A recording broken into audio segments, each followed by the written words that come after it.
नमस्कार। आपका अखबार के अंक में आपका स्वागत है। मैं हूं प्रदीप सिंह। नेता प्रतिपक्ष राहुल गांधी उपराष्ट्रपति के शपथ ग्रहण समारोह में नहीं गए। अब ये अपने आप में एक अनहोनी बात है। इससे पहले इस तरह की स्थिति कभी नहीं आई, लेकिन राहुल गांधी के लिए ये कोई अनहोनी बात नहीं है। इससे पहले पिछले ही महीने 15 अगस्त को स्वतंत्रता दिवस समारोह में लाल किले से जो समारोह हुआ, प्रधानमंत्री लाल किले की प्राचीर से देश को संबोधित किया, जो परंपरा चली आ रही है 1947 से, उस समारोह में भी राहुल गांधी शामिल नहीं हुए थे। उपराष्ट्रपति के चुनाव चल रहे थे जब उनकी पार्टी और उनके नेतृत्व की प्रतिष्ठा दांव पर लगी थी, तो वो मलेशिया घूम रहे थे और लौट कर आए। जिस दिन मतदान था उससे एक दिन पहले रात में लौट कर आए। ये उनका निजी मामला है कि वो कहाँ जाएं कहाँ नहीं जाएं। लेकिन इन दो घटनाओं से, इससे पहले बहुत सारी घटनाएं हुई, लेकिन इन दो घटनाओं से, क्योंकि ये राष्ट्रीय महत्व की घटना, एक हमारी आज़ादी के आंदोलन से जुड़ी हुई घटना है, हमारी स्वतंत्रता की वर्षगांठ का मामला है, और दूसरा एक संवैधानिक पद पर किसी व्यक्ति के चयन के बाद उसके शपथ ग्रहण का मामला है। एक संविधान से जुड़ा है, एक स्वतंत्रता से जुड़ा है। वैसे देखें तो दोनों संविधान से जुड़े हुए। जेब में संविधान लेकर घूमने वाले राहुल गांधी के मन में संविधान के प्रति कितना आदर है, ये इसी से पता चलता है। लेकिन ये तो जो है लक्षण है, सामने दिखाई दे रहे हैं, आपको भी मालूम है, खबर पढ़ी होगी, टीवी पे देखा होगा। कारण क्या है? कोई भी परिघटना होती है तो उसका कोई न कोई संदर्भ होता है। आखिर राहुल गांधी या गांधी परिवार इस तरह का व्यवहार क्यों करता है? आज़ादी के बाद जो हुआ उसकी भी बात करूंगा। आज़ादी के पहले से इस परिवार को विशिष्ट परिवार का दर्जा देने की कोशिश लगातार होती रही और इसमें सबसे बड़ी भूमिका निभाई महात्मा गांधी ने। उन्होंने नेताजी सुभाष चंद्र बोस पर नेहरू को तरजीह दी और सरदार पटेल पर तो बहुत ही ज़्यादा दी। 2 बार ऐसा हुआ कि सरदार पटेल ने कांग्रेस अध्यक्ष पद का चुनाव लड़ने के लिए नॉमिनेशन किया, लेकिन नेहरू जी के पक्ष में उनको मैदान में उतारने के लिए गांधी जी ने उनसे नॉमिनेशन वापस करवा दिया। और 1946 में जब अंतरिम प्रधानमंत्री चुना जाना था, जो कांग्रेस अध्यक्ष चुना जाता वही देश का अंतरिम प्रधानमंत्री और पहला प्रधानमंत्री बनता, उस समय गांधी जी ने क्या किया, इसके बारे में कई बार वीडियो में बता चुका हूँ। तो जनतांत्रिक व्यवस्थाओं को धता बताकर किस तरह से जवाहरलाल नेहरू को प्रधानमंत्री बनाया गया और सरदार पटेल को उस पद से वंचित किया गया, इसका पूरा जिम्मा महात्मा गांधी पर जाता है। नेहरू को कांग्रेस के लोगों ने, अध्यक्ष पद के लिए कह रहा हूँ, कांग्रेस के डेलीगेट्स ने, AICC के डेलीगेट्स ने नहीं चुना, प्रांतीय समितियों ने नहीं चुना, वो गांधी जी द्वारा नियुक्त किए गए और एक तरह से जबरन वर्किंग कमेटी की बैठक में आए। एक पत्र लिखवाया आचार्य कृपलानी से, मैं प्रधानमंत्री की दौड़ से बाहर हो रहा हूँ, और सरदार पटेल से कहा दस्तखत कीजिए। सरदार पटेल ने कर दिया और नेहरू के प्रधानमंत्री बनने का रास्ता साफ हो गया। तो ये कहानी तो पहले भी सुना चुका हूँ, आपको मालूम भी होगा, आपने पढ़ा भी होगा। राहुल गांधी की बात कर रहे थे हम लोग। 1946 से 1977 31 साल होते हैं, लगातार कांग्रेस पार्टी का राज रहा, इस परिवार का राज रहा। बीच में 2 साल करीब लाल बहादुर शास्त्री रहे अध्यक्ष, लेकिन कांग्रेस पार्टी का ही राज रहा, इस परिवार का रुतबा बना रहा। फिर उसके बाद 80 से 89 तक परिवार का राज रहा। पहले 80 से 84 दिसंबर तक इंदिरा गांधी प्रधानमंत्री रहीं, उसके बाद दिसंबर 1989 तक जो है राजीव गांधी प्रधानमंत्री रहे। उसके बाद VP सिंह की सरकार बनी, चंद्रशेखर की सरकार बनी, और फिर 91 में PV नरसिम्हा राव यानी कांग्रेस का प्रधानमंत्री बना।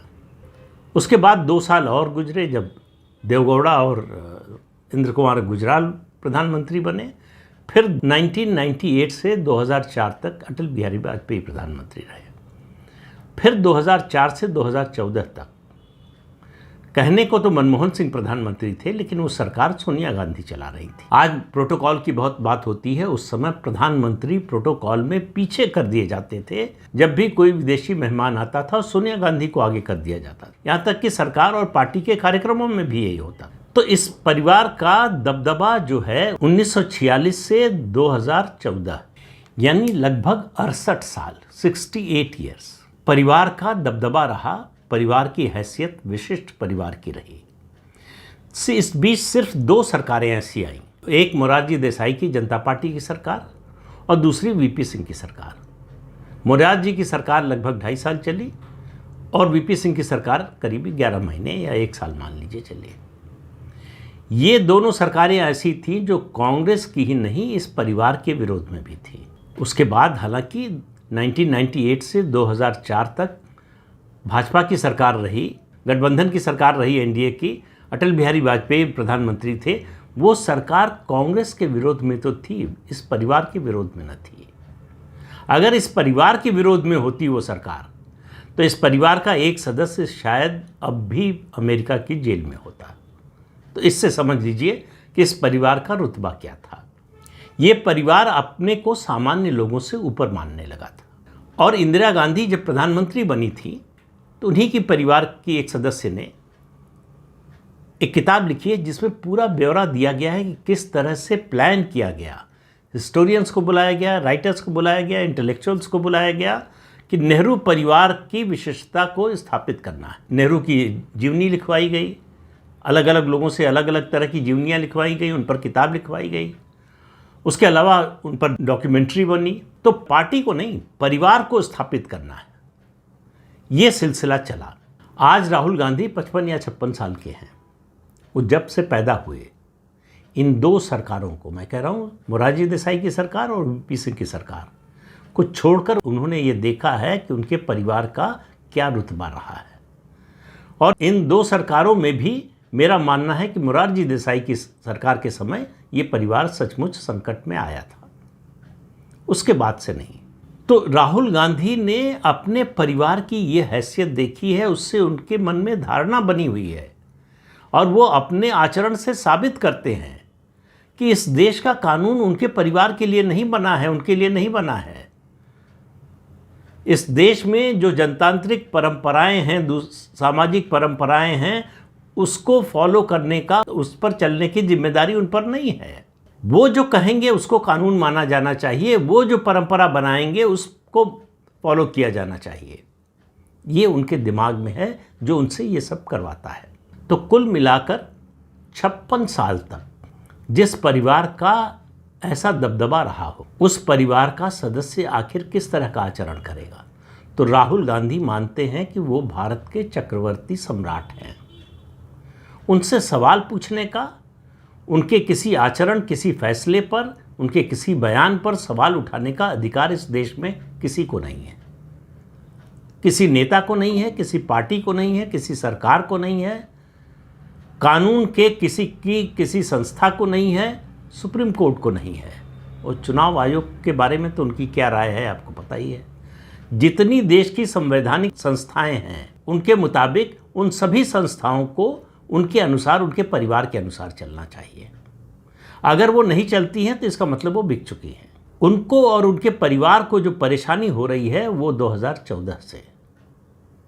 हालांकि इस सरकार ने परिवार के खिलाफ अभी तक कुछ किया नहीं है, लेकिन इस परिवार का जो आभा मंडल था उसको ध्वस्त कर दिया कि हमें कौन हाथ लगा सकता है, तो कोर्ट में पेश होना पड़ा।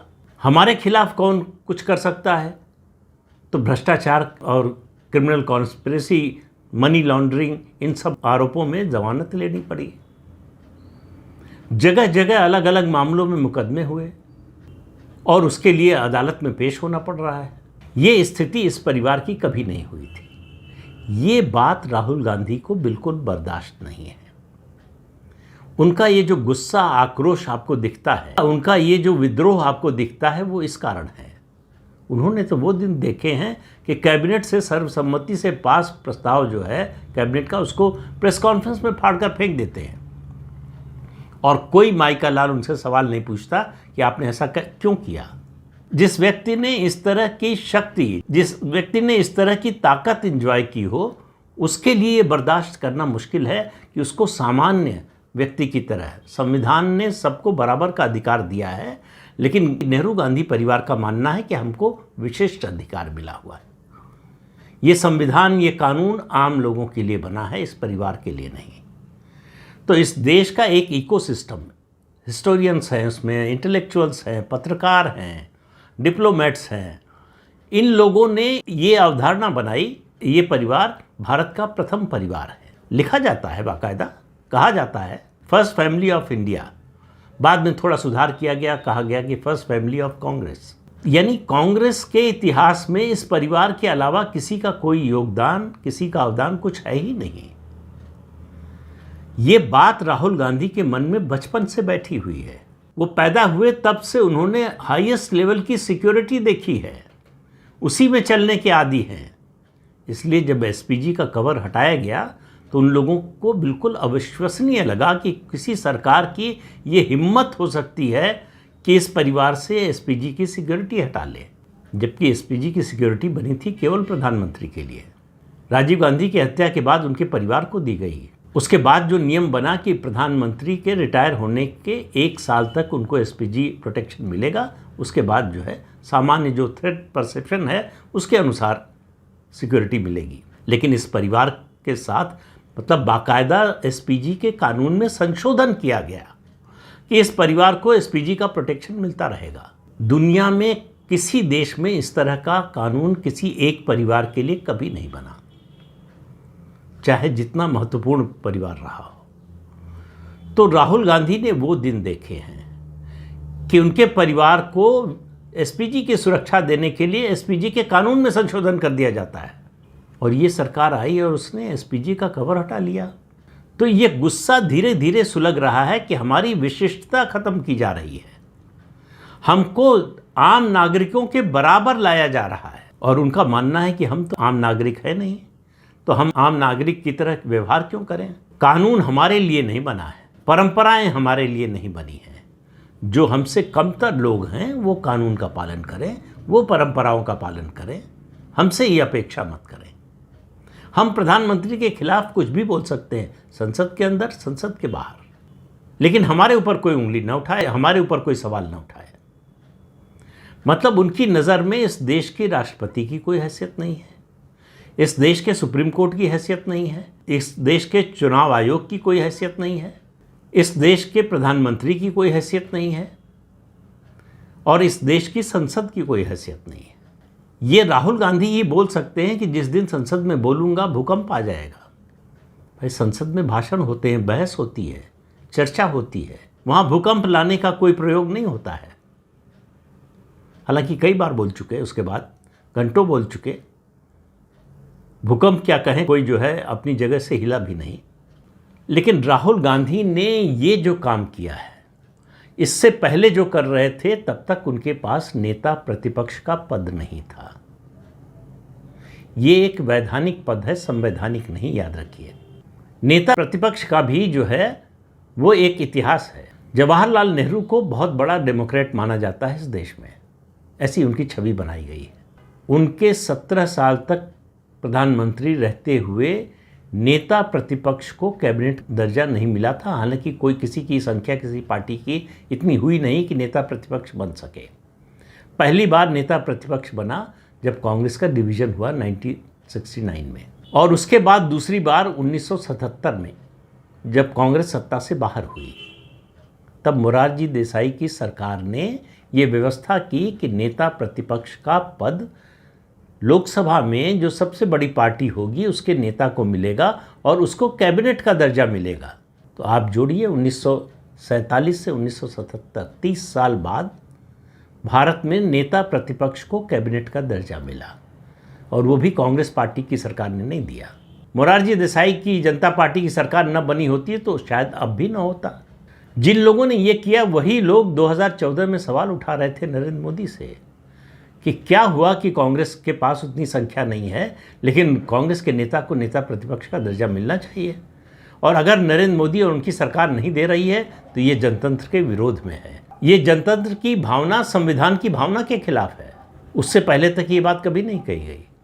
तो राहुल गांधी के मन में ये जो विशिष्टता का भाव है वो जा नहीं रहा है। 11 साल से उनको इस देश की जनता बता रही है लगातार कि हम आपको और आपके परिवार को विशिष्ट नहीं मानते। और समझ में ना आए तो अमेठी में चुनाव हरा का भी संदेश दिया। इन 11 सालों में एक बार भी 100 के आंकड़े तक लोकसभा में नहीं पहुंचने दिया। लेकिन ये विशिष्टता का भाव जाता ही नहीं है। ये एंटाइटलमेंट का जो भाव है, ये मानकर चलता है ये परिवार कि हमारा जन्म ही हुआ है इस देश पर राज करने के लिए, कोई और कैसे सत्ता में आ सकता है।